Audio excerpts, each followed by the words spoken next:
Hello and welcome to Thursday Thoughts. Thursday Thoughts? What on earth are they, I hear you ask?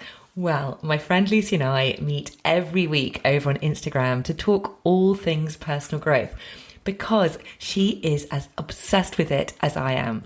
And we decided that we might as well put those conversations out as a weekly podcast. So now you can listen to us chat here on Apple Podcasts or Spotify or wherever you listen to your podcasts. And we'll be talking about topics such as spirituality, limiting beliefs, the ego, imposter syndrome, gratitude, meditation, confidence, and so much more. So if you're ready, here we go. This morning, we did our usual thing at about 7:45. What are we going to talk about? And so I came up with trust because, and actually there is a reason to this because recently, well, trust actually weirdly, well, it's not weird at all, but trust is kind of, everyone sort of says, oh, have a word for the year, and actually trust is for me a word which I'm really feeling into at the moment, and it is definitely my word for 2024. And I, at the moment, feel this is something I've really got to feel into because, as you know, I recently have had a little bit of a change of direction in terms of what I'm doing in terms of my business, although I'm still kind of doing the same things, really, essentially, but I'm kind of adding to what I'm doing. But I am veering kind of into a slightly new path. And with that came the rebranding of my podcast. So away from the Positive Perimenopause podcast to Metamorphosis. And I've done all of that because I've had these inner nudges, these sort of, whatever you want to call it, that I've been sort of listening to that inner feelings, those inner voices, my intuition, my higher self, my inner being, whatever you name you want to give it. And it was sort of almost telling, and that's what the direction I wanted to I felt like I needed to kind of be going into. I felt like, I've done the Positive Perimenopause podcast for nearly 2 years now, and I wanted sort of to expand and broaden what I was talking about. However, with that, and obviously also the breath work has been a big part of this as well. It's like a new string to my bow, and it's something which I've really, really loved doing so much. And I want to experiment and see with that where it's going to go. But with all of this has come at the same time a huge amount of stickiness, of uncomfortableness, of a lot of I just feel at the moment everything's slightly up in the air. I have so much doubt of like, is this the right path? What am I doing? It's raising a load of questions, and it does feel difficult. So I am having to really, really hold on to this sense of trust. I'm having to trust that actually this is the right path for me, that listening to my intuition, to my inner voices is all going to work out for me. Because if I don't have trust to hold on to, I'm all over the place. I don't know what I'm doing, and so I think it's so important for so many of us in all of our, it's relevant to everybody. Often when we take a step into the unknown, away from what is familiar, from what feels comfortable, and we have that courage and we take that step, you can either act out of fear, I think, which is going to stop you from doing the things, or you've got to step into this sense of trust, because that is going to just help you move into that direction and just explore, is it going to work? But it feels freaking terrifying at the same time. And also, just my other word I love at the moment is discombobulating. I feel a little bit all over the shop, but I am going to trust that everything is working out, trust in the process, trust that everything is really going to work out for me, So that's what my thought process about this morning's kind of theme came from. Yeah. And I mean, I think it's such a good one because it really does apply to everyone. And I was just going to bring, I'm sure you will be able to talk far more, but far better about the sort of science behind this. But it's really about believing in yourself, isn't it? And just thinking about the kind of science behind it. What was that book? I think I recommended it to you, and now I can't even remember who it's by. Is it Why Woo Woo Works? Was that the one that I Yes. told you about? And there were loads of experiments if I remember correctly, I think I'm thinking about the right book, where it just shows the power of belief. So the power of believing in something and believing in ourselves, and how, you just got to look at like the placebo effect in medicine. Yes. You give a bunch of people a drug that says is going to make them less anxious, and then you give the other half a placebo that's going to do absolutely nothing, but they also think it's going to make them less anxious. And the group with the placebo effect will feel less anxious because they believe that they're going to, because they believe that they're going to. So it just goes to show that it's not just, it's not just a thing to say. It actually, sorry, something's just come up on my screen. There is science behind this. And Polly, I feel you so much in terms of the podcast and all the rest of it. And obviously you and I have had this conversation about your change, over the last few months, really, haven't we? And it is so true that you just have to believe in it, and you just have to have you have to have faith. And it's that thing of believe it until you see it. People always think it's, oh, well, I'll believe it when I see it. But you have to, no, hang on, did I say that the wrong way around? We have to, you have to believe it to see it, rather than see it to believe it. And so we all kind of do the opposite. We think, we believe something when we see it, but actually we want to get ourselves into the mindset of believing it in order to see it. And I mean, the best example in my life is the fact that on my podcast, every single week at the end, I say, one day I'm going to get Jennifer Aniston on this podcast. And you know what? I fucking am. Like, I know it's insane, but I actually believe I am. And I'll tell you why I believe I am. Because, and this is the other thing about faith and trust and belief, is that our brains do not know the difference. You know this. Our brains do not know the difference between what is real and what is not. This is why athletes rehearse winning. They rehearse throwing that ball and it going into the net. That would never be me, by the way. Always really shit at netball, or baseball or basketball, whatever it is. But, this is why mental rehearsal can be so, so, so helpful, because what we're doing is we are literally brainwashing ourselves in a really good way. I always, and took sort of going down the whole kind of Joe Dispenza route. I don't know if anyone who's watching or listening has heard of Joe Dispenza, who's someone I talk about a lot. And he goes into the science behind all of this, and he talks a lot about mental rehearsal and embodying that version of you in the future. And funnily enough, I don't know if you've seen it, but there's a reel that's been going around on Instagram for ages with Anthony Hopkins. Have you seen it? And he just goes, he literally just goes, believe, believe. If I basically saying, this is what I've been doing my whole life. I just believe. And when you believe, it happens. And it sounds silly, but when you hear somebody like Anthony Hopkins, who's this awesome actor who we all love, when you hear someone like him saying it, then you're like, oh God, well, there must be something to it.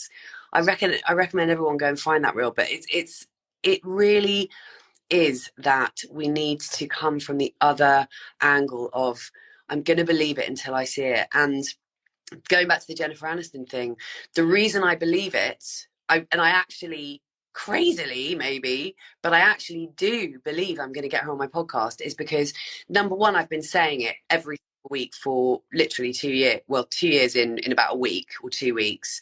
And number two, I have this on my affirmation. So every morning I listen to affirmations. And I recently updated them for my 2024 affirmations. I find affirmations to be incredibly powerful. I've been listening to them for years. And I say listen because I think people get put off affirmations if they think they've got to stand in the mirror and go, I am worthy.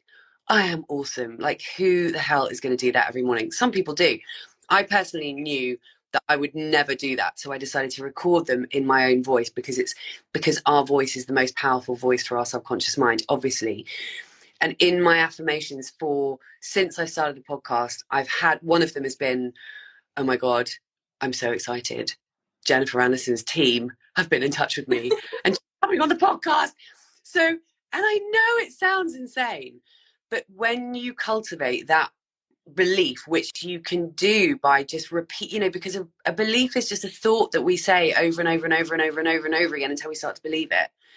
So we have to start telling ourselves the things that we want to believe over and over and over and over and over again until we believe them. Because what our mind then does, as we know, our brains are always going to show us evidence of what we believe. So again, the Jennifer Aniston thing, it's like, I know that because my brain is so primed to think that I'm going to get her on the podcast, my brain is primed to find ways and to find evidence that it's going to happen to sort of reinforce that belief. And also, I will be much more ready for opportunities as and when they come, because that's part of it. It's all to do with the reticular activating system as well. If you think about a pink car, then you're probably going to see a Yeah. pink car. Yeah. So this is huge. It's so Yeah. huge. It's amazing. I mean, it is so powerful. One thing you just made me think about, though, is have you ever gone onto Joe Dispenza's website and looked at the healing stories?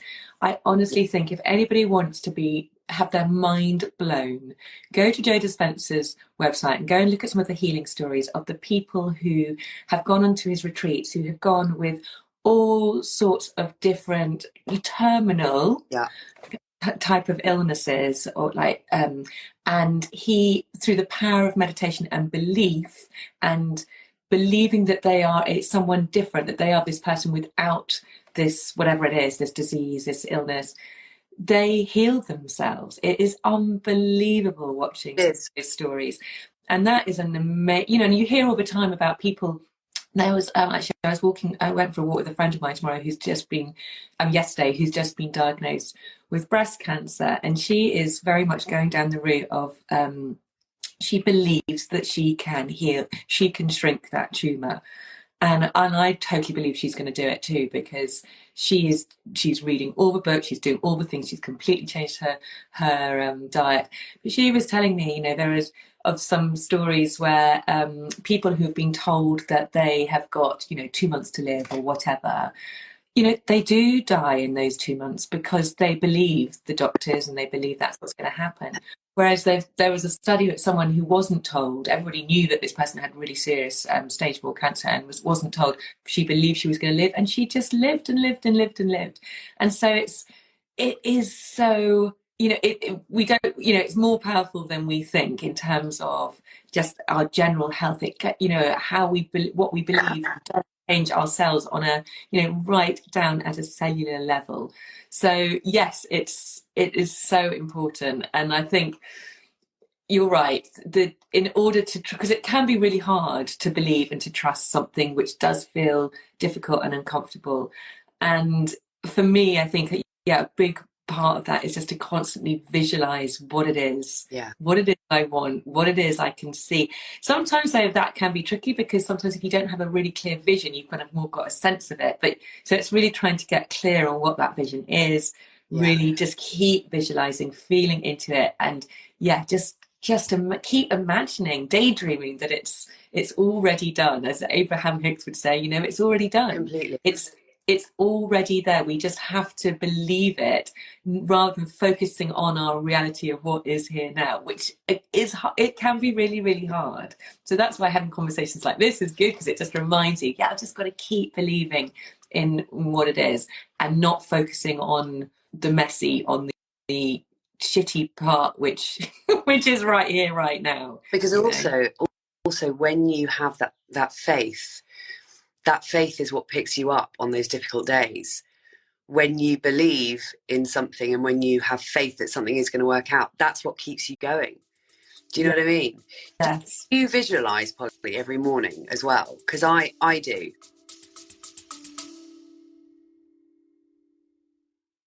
A very quick break to ask you to hit the follow or subscribe button if you haven't already. And if you're enjoying this episode, I'd be super grateful if you could hit those stars and rate it too. Thank you. I try to. I probably don't do it every day, but I try, and at the end of a breathwork meditation session, I would always try and visualize. Yeah.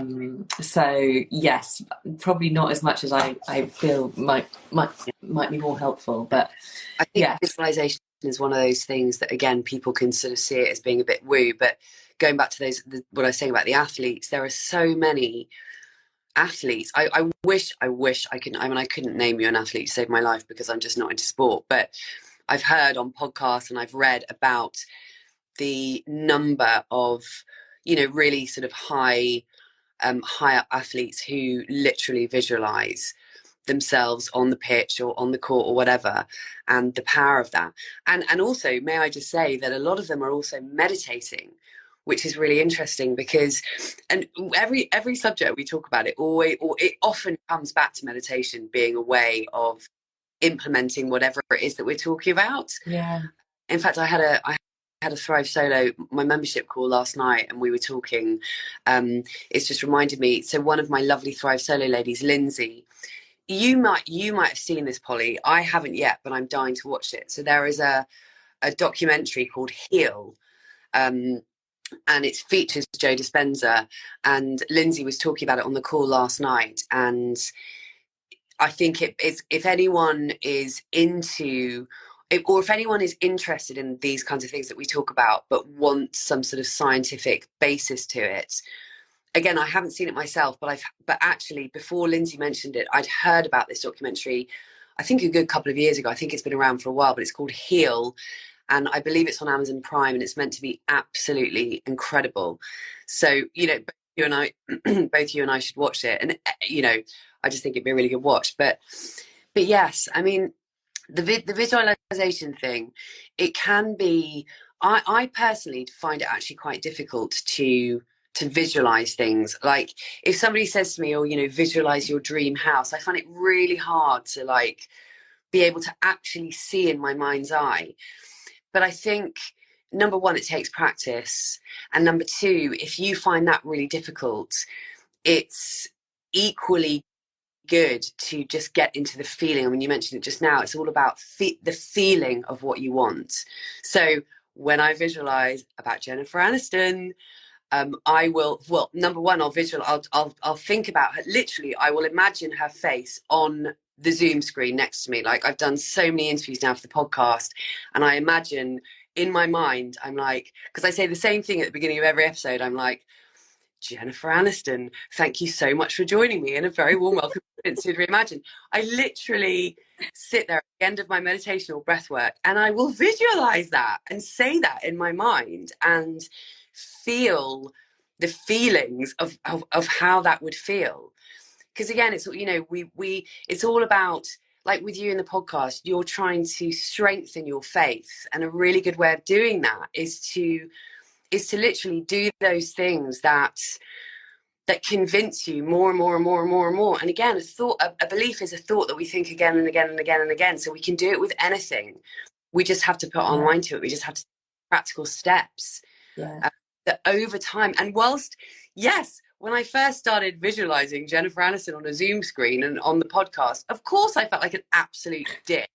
But it's incredible how when you really recondition when you reprogram your subconscious mind, how you actually start to believe that it really is possible. You really start to believe it.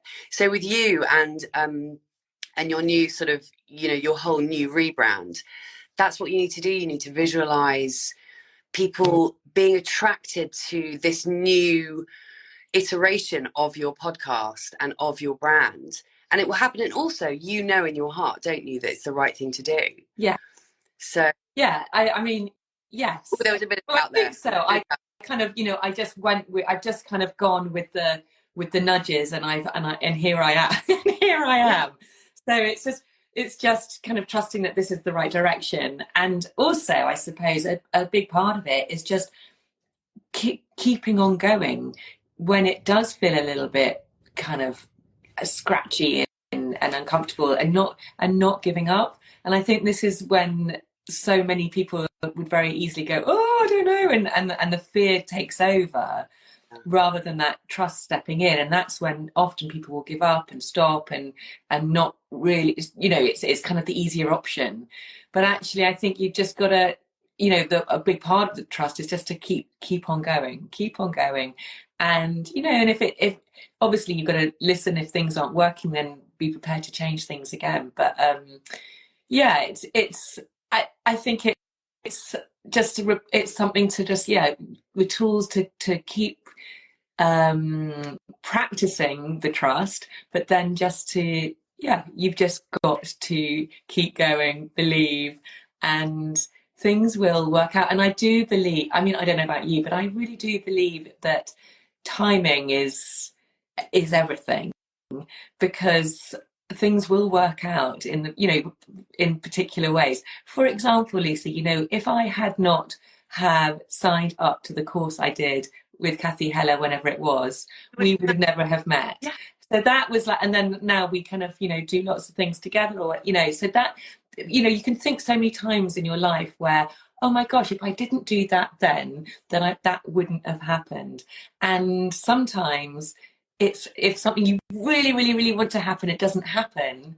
And at the time you're really, really disappointed about it, is actually the best thing, because then you go on to do something else. I'm just Yeah. trying to think of an example of this, which was even better. So Rejection. you've got to kind of trust in a way in that timing of things. Yeah. So for things to work out, and when you're in the midst of it, yes, it can be hard, but you know, it's about finding examples in your life where things you've kind of stepped into that trust, and actually it has always Yeah. worked out. I actually said, so last last week, my middle son Alfie, so at the beginning of last week, he decided he was going to take his driving test against his driving instructor's advice. His driving instructor said, no, no, no, I would wait until the end of March. And he trusted his own intuition. He was like, no, Mum, I think I'm ready. I think I'm ready to do it. I said, well, then book it. He then happened to find, and I don't know, anybody knows with driving tests know how difficult at the moment it is to get one. He managed to find a test a week later. So I was like, book it. And then all week, then on Wednesday, we've had this light in the car flashing. It's like a red light. It's like a crappy car which we bought a while ago, which does the job, but there's some lights. Anyway, suddenly it was like, oh, we better get that light sorted, because they won't probably let you take the test if it's flashing. So we took it to the garage, and they were like, we both got a big talking to. You know, there is no oil in the car, the brake fluid's low, there's no coolant in the car. And it was like, oh my gosh. So we had to leave it in the garage. Well, first of all, we wondered if we could even get an appointment in the garage. So all along, and Alfie was freaking out. He was going, oh my God, what if I don't have the car to take my test in? And all along, I was going, Alf, just trust it's going to be fine. It's all going to work out. It's all going to be okay. And then we took it into the garage. They couldn't get the right sort of oil, and it was all very touch and go. You know, it was, and he was really worried. I was, it's going to be fine.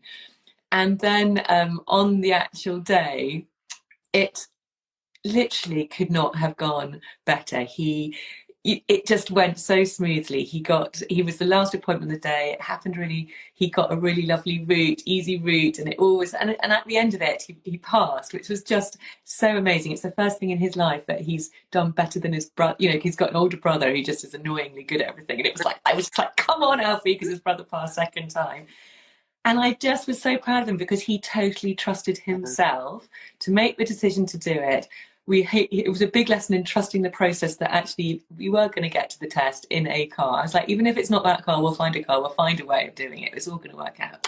And it did. So yes, it's just, and you know, I had that conversation with him of going, well, actually, you could have been panic, you know, you can panic all week and worry and about the what ifs, but actually, if you can just trust that it's all going to be fine and trust in the process, you're going to arrive at that test so much calmer, with so much more energy, not wasted in all that worry because you didn't, you know, because of the uncertainty.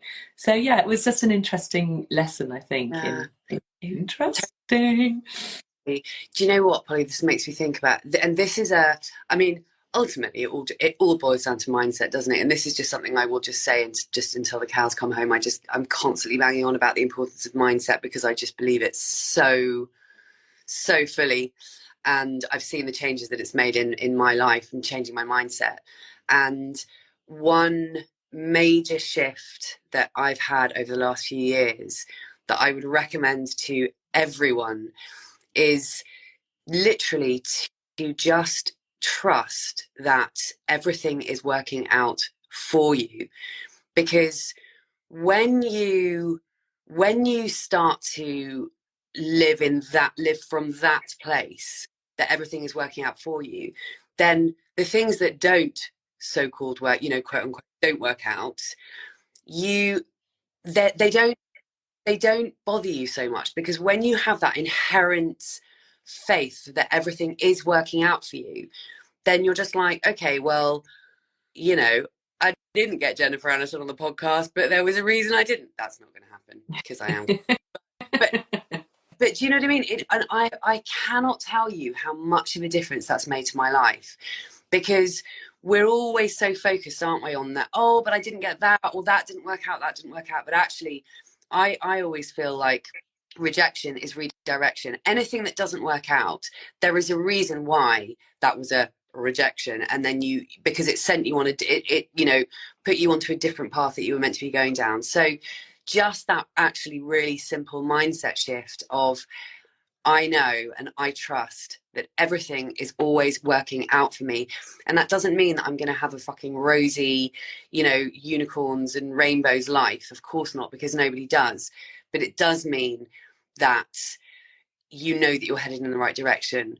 And again, it is so much down to what you are thinking in your head. And when it comes to kind of success and achieving things and all the rest of it, you have to have that faith. You have to have that kind of almost sort of blind optimism that everything is working out for you. Because actually, whatever you think about that sort of mindset shift, the people that think things are going to work out, things work out for them. And the people that think things aren't going to work out, they don't work out. Because it really is so much to do with what is going on between your ears, So yeah, I really, that's how I now, and I never used to be like this, but that's how I now live my life, just knowing that everything is working out for me, and just having that absolute faith and trust that I'm on the right path. And yes, it's going to kind of go in all sorts of different directions, but ultimately it's heading me in the direction that I'm meant to be going. So yeah, Yeah, that's and what I. it just takes away so much of that, so much kind of worrying and constant deliberation if you really do just go, yeah, well, this is how it's meant to be.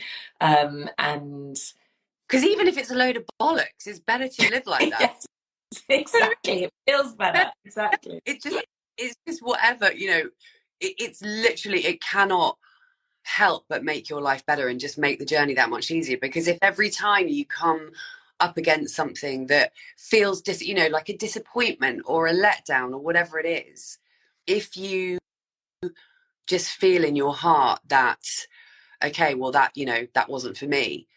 And I wish I could think of some examples, but there are so many examples recently where, it might have been, I didn't, somebody said no to coming on the podcast who I really wanted. And that happens, as you all know, that happens all the time. Like, for all the people that we email, and, it's a freaking full-time job getting guests on a podcast.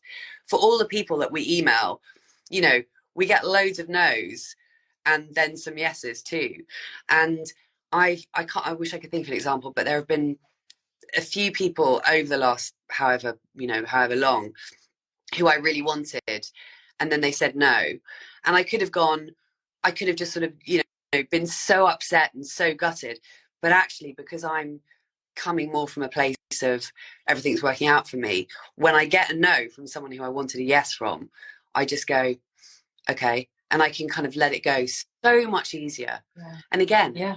even if it's all a load of shit, it just makes life so much easier. And we're here, we're here in this lifetime to actually have as good a time as we possibly can, to feel as good as we possibly can. So there's no point just dwelling on all these really, on the minutiae of all the stuff that is going on, and we just need to let it go and move on. And yeah, I mean, Giles, my husband, always laughs at me because I've always done this, believed that things are going to work out. And I do tend sometimes to lack the detail.